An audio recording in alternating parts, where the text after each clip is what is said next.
श्री कृष्ण कहते हैं, जिस प्रकार एक बीज को फलने फूलने के लिए सही मिट्टी और जल की आवश्यकता होती है, उसी प्रकार एक स्त्री के भाग्य में पुत्र या पुत्री का सुख उसके और उसके परिवार के धर्म तथा कर्म पर निर्भर करता है। वह कौन सी स्त्री है जो संपूर्ण जीवन निसंतान रह जाती है, और कौन से वे कार्य हैं जो एक पतिव्रता स्त्री को अपने जीवन में कभी नहीं करने चाहिए। वो कौन सा उपाय है जिससे निसंतान को भी संतान की प्राप्ति होती है। आज मैं तुम्हें एक ऐसी सच्ची कथा सुनाता हूँ जिसे सुनकर तुम्हें समस्त पृथ्वी लोक के प्रश्नों का उत्तर मिल जाएगा।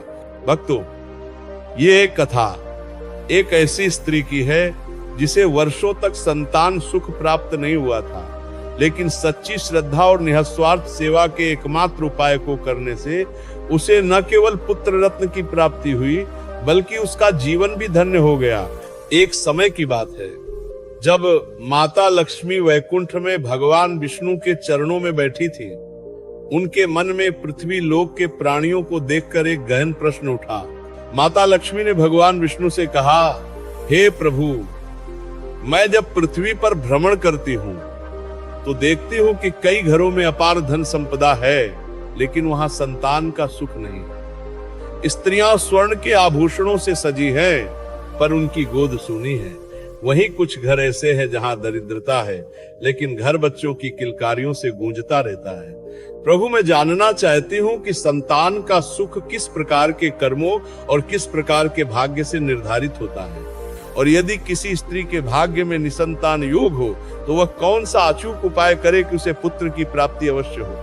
भगवान विष्णु माता लक्ष्मी के प्रश्नों को सुनकर मुस्कुराए और बोले, हे देवी, तुमने बहुत ही कल्याणकारी प्रश्न पूछा है। यह रहस्य सृष्टि के कर्म सिद्धांत पर आधारित है। तुम्हारे इन प्रश्नों को कोलेस्काप स्नो के उत्तर के लिए मैं तुम्हें धर्माचार्य सेठ की कथा सुनाता हूँ। इस कथा को अंत तक बहुत ध्यान से सुनना, क्योंकि इसमें समस्त मानव जाति के लिए एक महान वरदान छिपा हुआ है। माता लक्ष्मी उत्तेजित होकर बोली, हे नाथ, मैं कथा सुनने को आतुर हूँ। आप शीघ्र ही कथा सुनाना आरंभ कीजिए। मैं इसे पूरे मन और श्रद्धा से सुनूंगी। भगवान विष्णु कथा सुनाते हुए कहते हैं, एक नगर में सेठ धर्मपाल नामक एक बहुत धनी व्यापारी रहता था। उसका धन दूर दूर तक फैला हुआ था। धर्मपाल अपनी पत्नी सुमेधा से अत्यधिक प्रेम करता था, पर वह बहुत अहंकारी था। वह मानता था कि धन ही संसार में सबसे बड़ी शक्ति है और धर्म कर्म सिर्फ गरीबों के लिए बने। वह दान पुण्य करता भी था तो केवल दिखावे के लिए। सेठ धर्मपाल का एक छोटा भाई भी था जिसका नाम दीनबंधु था। दीनबंधु स्वभाव से अत्यंत सरल, सच्चा और धार्मिक था। वह धन संपत्ति के लालच से दूर एक छोटी सी कुटिया में रहता था और अपनी पत्नी बिमला के साथ मेहनत मजदूरी करके अपना जीवन चलाता था। दीनबंधु और बिमला दरिद्र थे, किंतु उनका घर दो प्यारी संतानों, एक पुत्र और एक पुत्री की किलकारियों से भरा रहता था। सेठ धर्मपाल अपनी पत्नी सुमेधा के साथ एक विशाल महल में रहता था, पर उसके भाग्य में संतान का सुख नहीं था। वर्षों बीत गए। सुमेधा ने हर प्रकार का व्रत और अनुष्ठान किया, पर उसकी गोद सूनी ही रही। इस बात से धर्मपाल का अहंकार और भी बढ़ गया। वह अक्सर दीनबंधु को देखकर ताने मारता था, तुम धर्म कर्म और सेवा करते हो, इसलिए दरिद्रता में हो। मैंने धन कमाया है, पर शायद मेरी पूजा में कोई कमी रह गई है। सेठ की पत्नी सुमेधा स्वभाव से बहुत धार्मिक और पतिव्रता थी। वह अपने पति के अहंकार से दुखी रहती थी और यह मानती थी कि उसके पति का धन के प्रति अत्यधिक मोह ही उनके जीवन में संतान सुख की कमी का कारण है। वह अपने पति का पास देवर दीनबंधु और देवरानी बिमला की सच्ची श्रद्धा और निःस्वार्थ प्रेम को पहचानती थी। जब भी मौका मिलता, सुमेधा छुपकर अपने देवरानी देवर की आर्थिक मदद कर दिया करती थी, पर अपने पति से डर के कारण ये बात कभी उजागर नहीं करती थी। आपका एक दिन उस नगर में अपने क्रोध के लिए प्रसिद्ध महर्षि दुर्वासा का आगमन हुआ। महर्षि दुर्वासा अत्यंत तेजस्वी थे और उन्हें नगर के सबसे धनी व्यक्ति के यहाँ भोजन और विश्राम करना था। सेठ धर्मपाल ने जब सुना कि महर्षि दुर्वासा उनके महल में पधार रहे हैं, तो उसका अहंकार 7वें आसमान पर पहुंच गया। उसने सोचा, यदि मैं ऋषि की सेवा कर दूंगा तो वे मुझे तुरंत पुत्र प्राप्ति का वरदान दे देंगे। धर्मपाल ने जल्दबाजी में ऋषि के लिए भोजन बनवाया, जिसमें अहंकार और दिखावे के सिवा कुछ नहीं था। जब ऋषि दुर्वासा आए तो धर्मपाल ने उन्हें प्रणाम किए बिना ही अपने धन का बखान करते हुए कहा, हे महर्षि, मैंने आपके लिए उत्तम भोजन तैयार करवाया है। आप शीघ्र भोजन ग्रहण कर मुझे पुत्र का वरदान दें। मेरा धन मेरे पुत्र के बिना व्यर्थ है। महर्षि दुर्वासा ने धर्मपाल के अहंकार को तुरंत भांप लिया। उन्होंने उस भोजन को देखा और क्रोध में आकर बोले, हे धर्मपाल, तुमने धन तो कमाया पर सच्ची श्रद्धा और विनय नहीं कमा पाए। तुम्हारा भोजन अहंकार से दूषित है। जिसने धन को धर्म से ऊपर रखा उसे कभी संतान का सच्चा सुख नहीं मिल सकता। मैं तुम्हें श्राप देता हूं कि तुम अपने इस अहंकार के कारण आजीवन निसंतान ही रहोगे और तुम्हारा सारा धन भी जल्द ही नष्ट हो जाएगा। ये कहकर महर्षि दुर्वासा क्रोध में महल से निकल गए। धर्मपाल ये सुनकर सन्न रह गया। उसकी पत्नी सुमेधा ने रोते हुए ऋषि के चरणों में गिरकर क्षमा मांगी, पर ऋषि वहां से जा चुके थे। महर्षि दुर्वासा महल से निकलकर सीधे नगर के गरीब हिस्से की ओर गए, जहां दीनबंधु की कुटिया था। ये दीनबंधु और विमला ने जब ऋषि को देखा तो वे अत्यंत प्रसन्न हुए। उनके पास साधारण अनाज और जंगल से लाई गई सब्जियां थी। विमला ने अत्यंत प्रेम और भक्ति से वही साधारण भोजन पकाया। दीनबंधु ने पक्षी के चरण धोए और उन्हें श्रद्धा पूर्वक आसन पर बैठाया। विमला ने हाथ जोड़कर कहा, हे महर्षि, हमारे पास आपको देने के लिए धन नहीं है, लेकिन जो भी साधारण भोजन हमने प्रेम से तैयार किया है उसे स्वीकार करें और हमें अपनी सेवा का अवसर प्रदान करें। महर्षि दुर्वासा ने जब उस भोजन को ग्रहण किया तो उन्हें अपार संतुष्टि मिली। उन्होंने देखा कि साधारण कुटिया में धन का अभाव है, पर श्रद्धा, संतोष और धर्म का वास है। महर्षि ने प्रसन्न होकर दीनबंधु और विमला को आशीर्वाद दिया, तुमने सच्ची श्रद्धा से मेरी सेवा की है। तुम्हारा धर्म ही तुम्हारी सबसे बड़ी संपत्ति है।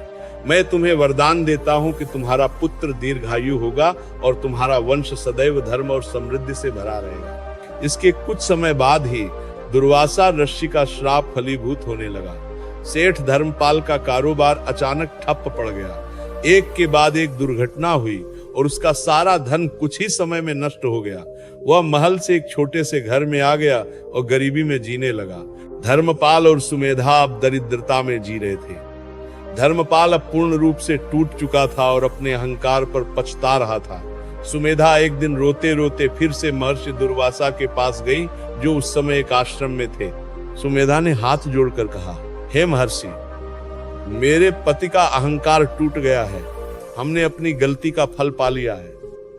अब मैं केवल पुत्र की कामना नहीं करती, मैं केवल यह जानना चाहती हूँ कि वह कौन सा कर्म है जिसे करके हम आपके श्राप से मुक्ति पा सकें और अपने जीवन को सार्थक कर सकें। महर्षि दुर्वासा ने सुमेधा की सच्ची पश्चाताप को देखा और कहा, हे सुमेधा, निसंतान होने का कारण केवल तुम्हारा व्यक्तिगत कर्म नहीं, बल्कि तुम्हारे पति का धन का अहंकार था, जिसने धर्म और श्रद्धा का अपमान किया।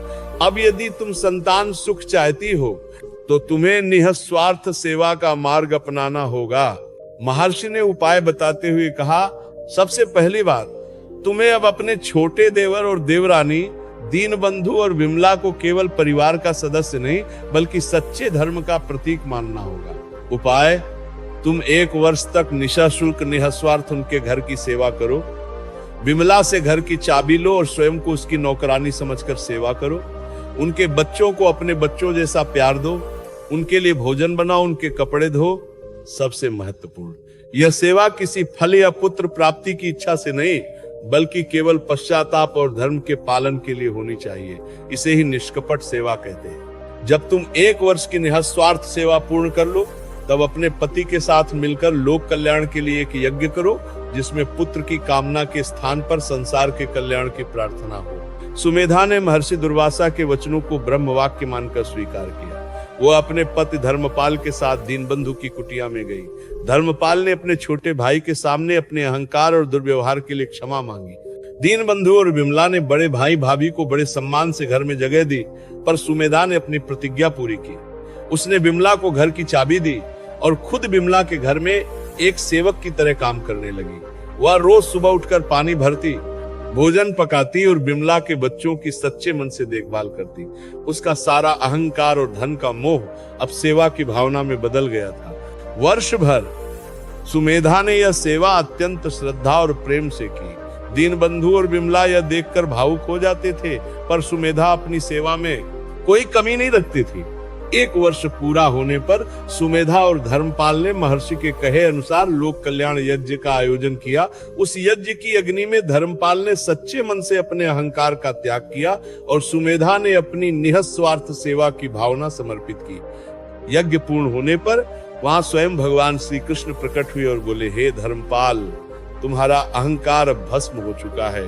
हे सुमेधा, तुम्हारी निःस्वार्थ सेवा और तुम्हारे सच्चे पश्चाताप ने तुम्हारे भाग्य को बदल दिया है। संतान की प्राप्ति केवल भाग्य से नहीं बल्कि धर्म की नींव पर टिकी सेवा से होती है। तुम दोनों को यह सुख अवश्य प्राप्त होगा। तुम दोनों को यह सुख अवश्य प्राप्त होगा। दोनों को यह सुख अवश्य प्राप्त होगा।